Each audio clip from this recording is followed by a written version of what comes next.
Leo ni wangapi ambao tumebahatika kuwapata wazazi wetu katika hali ya uzee, katika hali ya utu uzima, lakini inakuwa wale wazee kupitia watoto wale ni kama adhabu kwao, ni kama mtihani kwao.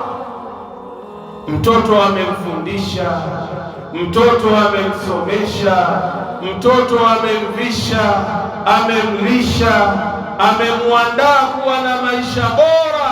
Baada ya mtoto yule kuja kupata maisha yaliyokuwa bora katika hii dunia, anashindwa kuukumbuka wema wa wazazi wake, anakuja kuwa chanzo na sababu kuwahangaisha wazazi wake.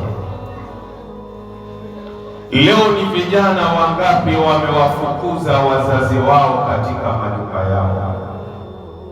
Mzazi anakwenda kuomba msaada kwa mtoto wake, lakini mtoto yule anaamua kusimama na kumfukuza yule mzazi, anashindwa kutoa msaada kumsaidia yule ambaye ni mzazi wake, anashindwa kufanya wema kwa mzazi wake.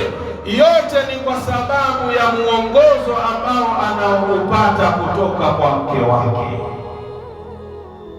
Mke wake anamwambia, kwani mtoto ni wewe peke yake ndani ya familia? Kwani kuna ndugu zako wangapi ambao Mwenyezi Mungu amewajalia uwezo? Kwa nini asiende kwa ndugu zako? Anakuja kwako kutaka msaada, anakuja kwako atake yeye kumhurumia.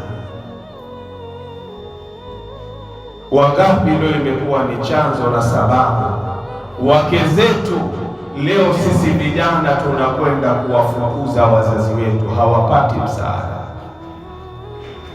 Sasa kijana yoyote ambaye Mwenyezi Mungu Jalla wa Ala amemwezesha katika maisha yake, baada ya kufanyiwa ihsan, baada ya kulelewa na mzazi wake, akafikia mahala ambapo na yeye ana uwezo wa kuwaangalia wazazi wake, akashindwa kuwaangalia wazazi wake, akashindwa kuwafanyia wema wazazi wake, pindi anapokufa huyu, moja kwa moja anakwenda kwenye moto wa Jahannam, na Allah anamweka mbali na huruma na rehema zake.